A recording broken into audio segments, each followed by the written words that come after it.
Oh, okay. What's going on? We have help on the way. I need you to take a deep breath and talk to me, okay? Did you say someone's dead?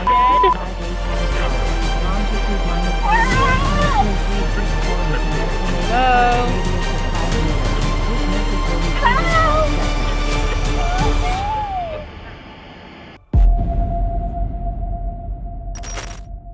In the world of forensic investigation, we have a name for the perfect witness.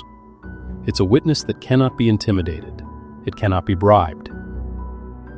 It just records. A car's black box doesn't sleep. It was Sunday, February 12th, 2023, when, on a dark, anonymous stretch of Interstate 95 in Flagler County, Florida, one of these perfect witnesses was silently recording its final moments. It was nestled deep inside a 2019 Honda Passport, which was, at that moment, being systematically destroyed, crumpled, and mangled against a thick, unforgiving tree. The story this black box held wasn't one of a tragic accident. It wasn't about a sleepy driver, a blown tire, or a deer darting into the headlights. This was something else entirely. This was something human, something born of rage and betrayal. This was a story written in 5 seconds of pure, unfiltered code. A digital diary of a human decision, captured in milliseconds. 5 seconds where the accelerator pedal was pressed to 100%. 5 seconds where the brakes were never, not once, touched. 5 seconds where the steering wheel was violently yanked 175 degrees to the right. A near complete turn, aimed not away from danger, but directly, purposefully into it. This was not an accident. This was not a loss of control. This was a full-throttle, conscious, mechanical act. But the black box, our perfect witness, for all its precision, could only tell us what happened. It couldn't tell us the messy, terrifying human why. For that, we had to wait for the only other witness to wake up. The one who had been sitting in the passenger seat. The one whose body was critically injured by the impact. This is the story of Daniel Waterman. It's a story of a fight, a devastating betrayal, and a voice that fought its way back from the brink of oblivion, from a deep, dark coma, to spell out an accusation, letter by painstaking letter. It is a story demanding a justice that he, tragically, would not live to see. Welcome. We are in Flagler County, Florida. It's a stretch of the state's Atlantic coastline, part of the First Coast, known for its sleepy towns and its stunning, uncrowded, cinnamon-colored beaches. It's a place of quiet nature preserves, of pelicans gliding over the Matanzas River, a place where people come to escape the noise, to find peace in the salty air. It is the last place you'd expect to find the scene of such a cold, calculated, and intimately violent act. The quiet natural beauty of the area stands in stark, sickening contrast to the human ugliness that unfolded on its main artery. But on that night, Sunday, February 12, 2023, the flashing red and blue lights of emergency vehicles painted a horrific, strobing tableau against the dark palm trees lining I-95. The night had started so differently. It was Super Bowl Sunday, a day of parties, of friends, of spectacle. For 22-year-old Daniel Waterman and his girlfriend Leah Mumby, the day had been spent at his cousin's home, doing what millions of other Americans were doing, watching the game, eating, laughing. Daniel was, by all accounts, a young man just hitting his stride. Originally from New York, he was a giant of a man at 6'5", a talented athlete his entire life with a deep passion for basketball. His aunt, Tiffany Waterman, who would later become the powerful, eloquent voice for his justice, described him with heartbreaking clarity. He was just starting his adulthood, she said. Just maturing, realizing about life and what it really means. And it was beautiful to see him becoming the man he was going to be. He was so strong, the best cousin to Tiffany's children, who looked up to him like a superhero. He could do no wrong, she said. He was, above all, about family, a gentle giant, a protector. And then there was Leah Mumby. She was his girlfriend. And in a revelation that would become the psychological and emotional catalyst for the entire tragedy, she had just found out, that very day, that she was pregnant. This should have been a day of shocking, perhaps complicated, but ultimately profound news. Instead, it became a prelude to horror. The couple left the Super Bowl party before the game even ended. Something was wrong. The air in that house had turned sour. The mood, we would later learn, was not celebratory. It was toxic. The next time anyone saw them, it was in the mangled cocoon of their Honda Passport. The 911 calls are a chaotic symphony of panic. Leah Mumby's voice, high-pitched, screaming, hysterical. "Hello, okay, what's going on?" the dispatcher asks, a professional voice trying to pierce the veil of chaos. "No," is all Mumby can scream, incoherently. Firefighters and paramedics descended on the scene, pulling out the jaws of life to peel back the car's frame like a tin can. Leah Mumby was extracted. She was hysterical, injured, but conscious. Daniel Waterman was not. He was pulled from the passenger seat, his 6'5" athletic frame now a shattered, broken wreck. The list of injuries, read aloud, is a catastrophic inventory of a body pushed beyond all human limits. Multiple spinal injuries, a broken clavicle, a dislocated hip, a fractured leg. His body was so wrecked, his life hanging by such a fragile thread, that he was airlifted to Halifax Health Medical Center in Daytona Beach. He immediately fell into a deep, dark coma. Doctors gave the family, who had scrambled from New York in a state of blind panic, the grim prognosis. He wasn't expected to survive. Leah Mumby was also hospitalized, but was released shortly after. The unborn baby, in a cruel, unbelievable twist of fate, was miraculously unharmed. And for a time, that was the story. A horrific, tragic accident. A young couple's life shattered. A family left to pray by a bedside in Daytona Beach. A city famous for its celebrations of speed at the International Speedway, now the silent, agonizing backdrop to their vigil. The irony is sickening. While Daniel lay unconscious, tethered to life by machines, his Aunt Tiffany was woken from her sleep. It was a little after 2 a.m. The phone call came from her grandmother, who had already spoken to Daniel's mother. The words she relayed were the ones that every family member dreads. The words that stop your heart and steal the air from your lungs. "It doesn't look good," her grandmother said. "He's probably not going to make it." This is the parallel horror of such an event. The victim's sudden, violent silence, and the family's sudden, deafening nightmare. And this is where, for me, the first chill runs down my spine. The disparity. The driver, Leah, is released from the hospital. The passenger, Daniel, is on life support, a breath away from death. Now this can happen, of course. The physics of a car crash are a cruel and arbitrary lottery. But I've seen enough of these cases to know that when the story seems too simple, it usually is. A high-speed, single-vehicle crash. A driver who walks away with survivable injuries. A passenger who doesn't. It's a pattern. It's a red flag.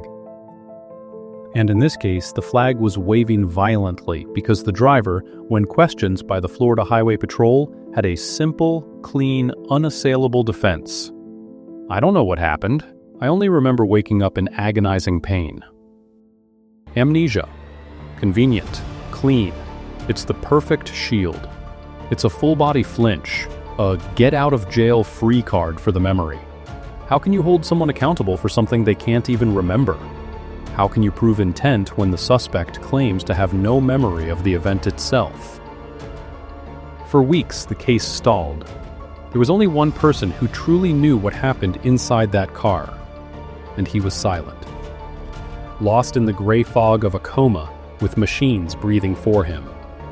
The only sound in his room was the steady, rhythmic beep of the machines keeping him tethered to a world he might never, ever return to. And then, against all medical odds, the miracle happened. He woke up. After weeks of his family's agonizing, round-the-clock vigil, 22-year-old Daniel Waterman opened his eyes. He was alive. But alive is a complicated, brutal term. He was a prisoner in his own body. The catastrophic spinal injuries had left him paralyzed. He was unable to move, unable to speak. The machines were still doing the hard work, breathing for him, feeding him. But he was aware. His mother, his Aunt Tiffany, the family who had never left his side, they were overjoyed. This was the miracle they had prayed for. But their joy was quickly, chillingly, replaced by a new gnawing tension. Daniel was desperate. He was frantic. He was trying with every flicker of his eyes, with every ounce of his being, to communicate. His Aunt Tiffany would later recall this moment, not with the pure joy one might expect, but with the frustration of the memory. "It actually took us a little while," she said, "to try to understand he was trying to tell us something." I want you to imagine this. I mean, really imagine this. The sheer, maddening, screaming inside your own skull frustration. Imagine waking from a nightmare, surviving an event that should have obliterated you, only to find yourself trapped in a useless shell. You have the single most important piece of information in the world. You have a truth burning a hole in your mind. You know who did this to you. And you can't form the words. You can't write. You can't even point. You can only watch, with growing, mounting horror, as the person who did this to you, the mother of your unborn child, walks free, her amnesia accepted as fact. What would you do? How hard would you fight? What would that first agonizing word be? The family and the police brought in a letterboard. This wasn't a quick process. This was slow, painful, and excruciating. This was a marathon of human will. I want us to sit in that moment.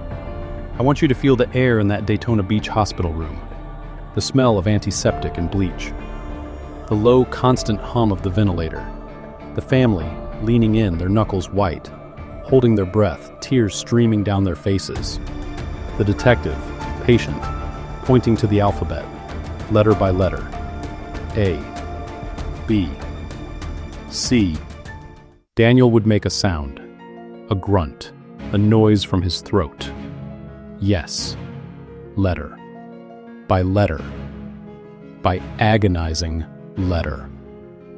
This wasn't just communication. It was an act of pure, agonizing will. A man reclaiming his voice from the void. As his aunt would say, he spelled out an entire statement. Not just a word, a statement. What would his first words be? I love you? Where am I? Water? No. As the letters slowly formed on the detective's notepad, a story emerged.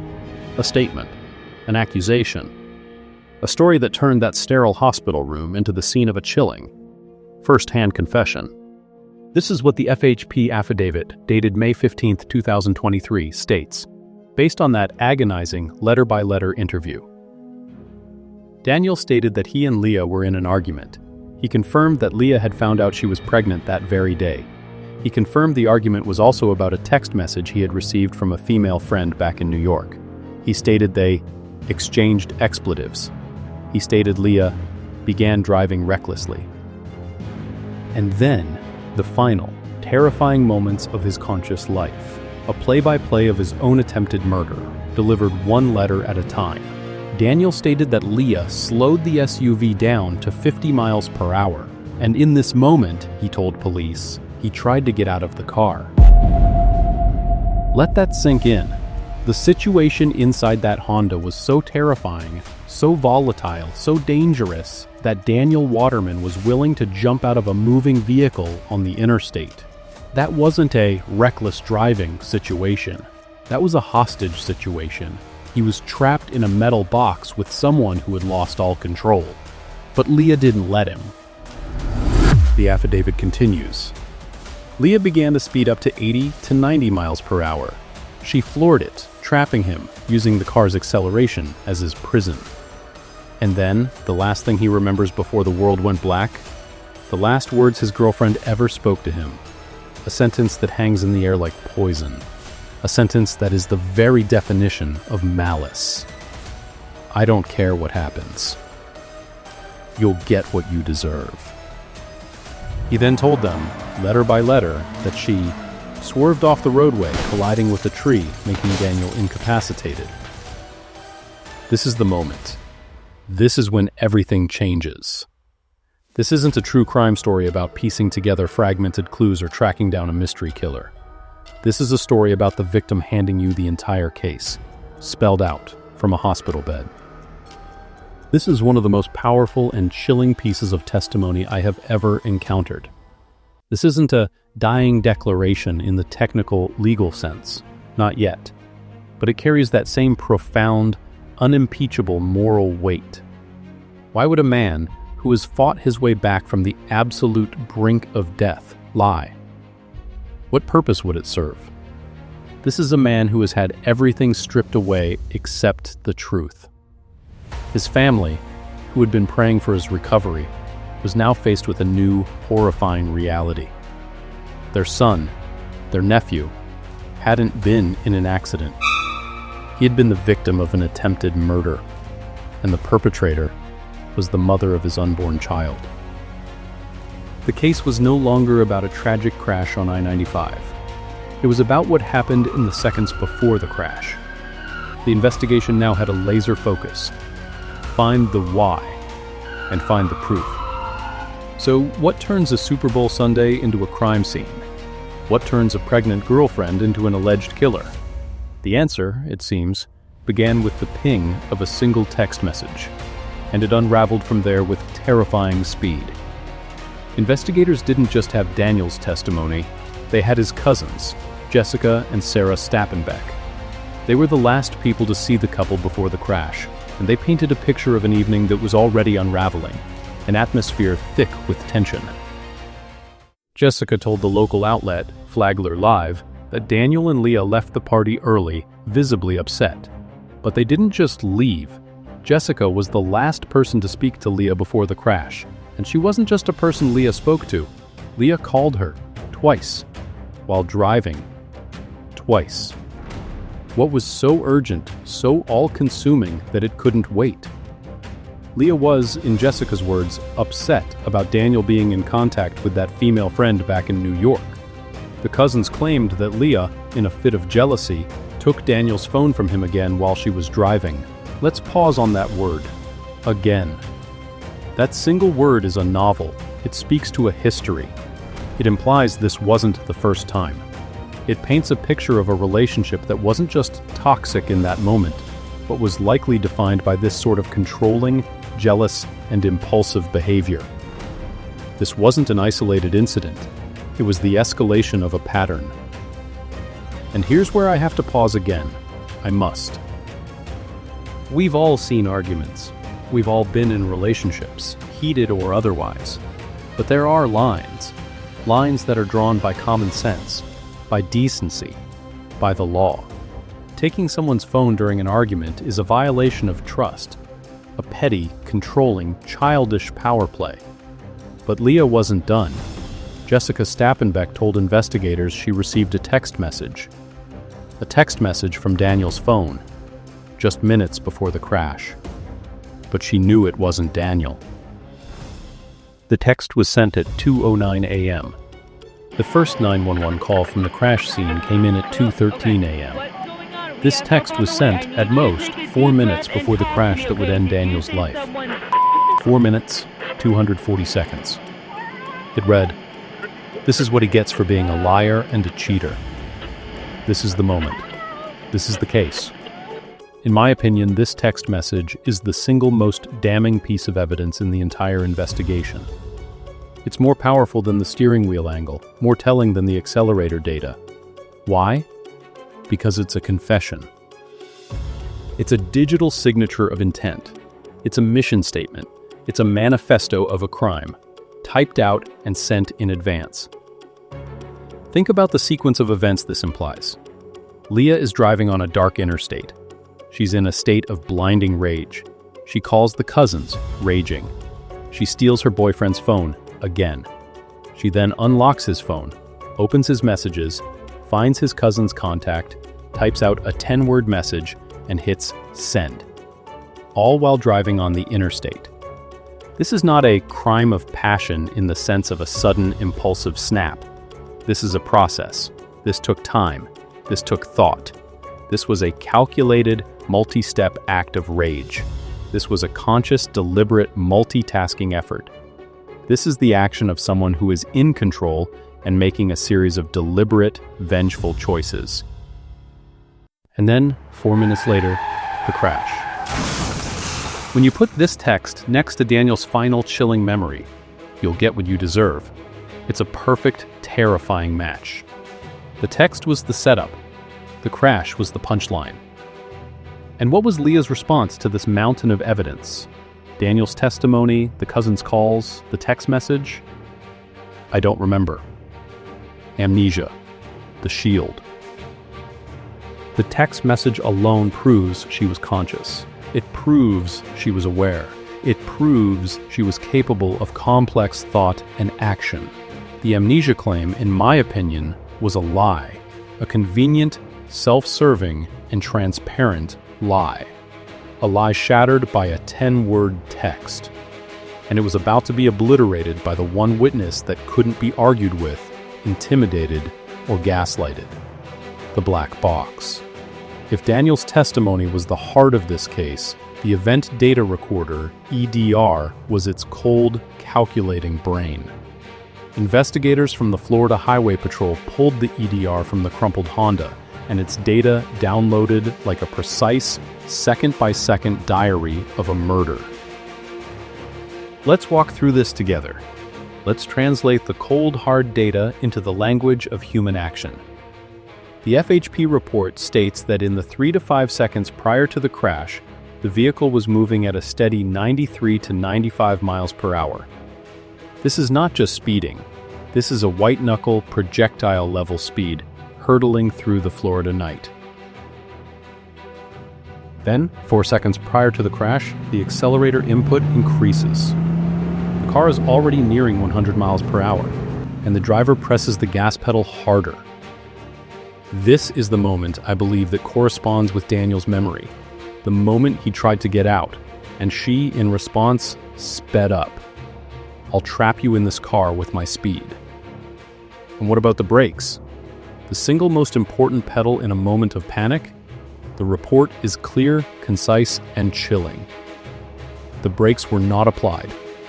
Not once. Not a tap. Not a slam. Nothing. Now, let's look at the moment of impact, the point where the Honda and Daniel's life collided with the tree. This is the data. This is the unassailable, mechanical truth. And this is where I personally get angry, because this data obliterates the "I don't remember" defense. This data exposes the amnesia claim as a convenient and, in my opinion, cowardly lie. You might not remember the conversation. You might, in a state of profound trauma, block out the argument. I'll even give you that, in the spirit of extreme generosity. But your body doesn't forget. Your foot doesn't forget to hit the brake. In any real accident, in any panic situation, a deer, a swerve, a blown tire, there is a universal, biological, instinctive human response. You brake. You try to avoid the impact. Your foot comes off the accelerator and slams onto the brake pedal. Leah Mumby's actions, as recorded by the EDR, are the literal mechanical opposite of a panic stop. They are the actions of someone steering a 4,000-pound missile at a target. And the target, it seems, was Daniel. This data, combined with Daniel's testimony and the liar and a cheater text, formed an ironclad three-part case. The motive, the text, the testimony, Daniel's, and the method, the EDR. In July, months after the crash, Leah Mumby turned herself in at the sheriff's office. Video shared by Daniel's aunt Tiffany shows her in handcuffs. She was charged with reckless driving causing serious bodily injury and aggravated battery with a deadly weapon. The deadly weapon? her 2019 Honda Passport. She was booked into the Flagler County Jail, and then, in a move that I find absolutely breathtakingly baffling, she was released on just $25,000 bail. Let's be clear, that's $2,500 to a bail bondsman, for what was, by all available evidence, a premeditated, full-throttle attempted murder. What message does that send? What does that say to the family who's holding vigil in a hospital room, watching their son fight for his life? It's an insult. She was free to continue her pregnancy. She was free to prepare for her baby. But while the legal system was just starting to turn its slow, grinding wheels, the real fight, Daniel's fight, was entering its final, tragic chapter. While Leah Mumby was out on bail, Daniel Waterman was fighting for his life. In July, he was finally stable enough to be flown via medical chopper from Florida back to his home state of New York. And he was improving. This part of the story is so important. He wasn't just lying there, he was fighting. His mom said he was actually able to get out of bed and use a wheelchair. He was starting physical therapy. The 6'5" athlete, the strong kid his aunt adored, was still in there. He was fighting his way back from an injury that should have killed him, and he had a new, powerful reason to fight. Daniel believed the baby Leah was carrying was his, and despite everything she had done to him, despite the ultimate betrayal, he wanted to be a father. This, for me, is the most complex, agonizing, and heartbreaking part of this entire story. After suffering an attempted murder, he reached for a level of grace and forgiveness that defies understanding. Despite the darkness of the crime, Daniel clung to one pure thought: the child. I need to repeat that. From his hospital bed, paralyzed, breathing with the help of machines, his body a map of surgical scars and broken bones, he was taking online parenting classes. With his mom's help. I want you to picture this. What you see the man the world lost. A man sitting in a wheelchair, learning how to be a father. He told his mother, "I'm never going to break a promise to her. I'm always going to be there for her." His Aunt Tiffany said that this, the thought of his daughter, is what kept him going. He was doing exercises, trying to strengthen his arms, telling his family, "I'm going to be able to hold my baby. I'm going to get out of here." This wasn't just a victim. This was a man, actively, courageously, choosing life and choosing love, even after staring pure, unadulterated hatred in the face. He was fighting to be the father his own child's mother allegedly tried to destroy. This is the complexity. Daniel isn't just a good victim. He's a man demonstrating a profound, almost unbelievable capacity for forgiveness and responsibility. And Leah? Where's her complexity? We want to find it. We need to find it. We need to understand what could possibly make a person, a pregnant woman, snap so completely. Was it the hormones? The fear? The unbearable rage of being cheated on? We are all capable of rage. We are all capable of jealousy. But society, civilization, law, it all hinges on our ability to not act on those impulses. It hinges on the moment between the feeling and the action. Leah Mumby allegedly had that moment. She had many moments. She had the time to make 2 phone calls. The fact that she was pregnant wasn't a mitigating factor that should earn our sympathy. It's an aggravating one. As legal analyst Kasia Early pointed out, this wasn't just reckless, it was grossly negligent on her part to purposefully drive this vehicle off the highway, run into a tree, knowing that she was pregnant. She had a profound disregard for the unborn life in her. As the fall approached, Daniel kept fighting. His family was by his side. The entire family was taking turns watching him at all times, Tiffany said. He was never alone. But his body had been through too much. The crash had weakened him in ways he couldn't see. He caught pneumonia. For a healthy person, it's a serious, brutal illness. For a man whose body had spent the last 8 months fighting off infections, healing shattered bones, and recovering from massive spinal trauma, it was a death sentence. His body couldn't fight anymore. Daniel Waterman passed away on October 8, 2023. His Aunt Tiffany wrote on Facebook, "He just wanted to come home to his family, who loved him endlessly." You can now rest easy, Daniel. Your fight is over, but we will not stop fighting for you. He never got to hold his baby. His daughter was born just 2 days later. The due date was October 10th. He missed her by 48 hours. On October 24th, with Daniel's passing, the charges against Leah Mumby were amended. The case was no longer an aggravated battery. It was now vehicular homicide. A vehicular homicide charge. In Florida, it's a second-degree felony. It carries a maximum penalty of up to 15 years in state prison. 15 years. 15 years. For an act that, in my opinion, was proven, by text, by testimony, and by technology, to be deliberate, premeditated, and malicious. This case is often compared to that of Mackenzie Shirilla in Ohio.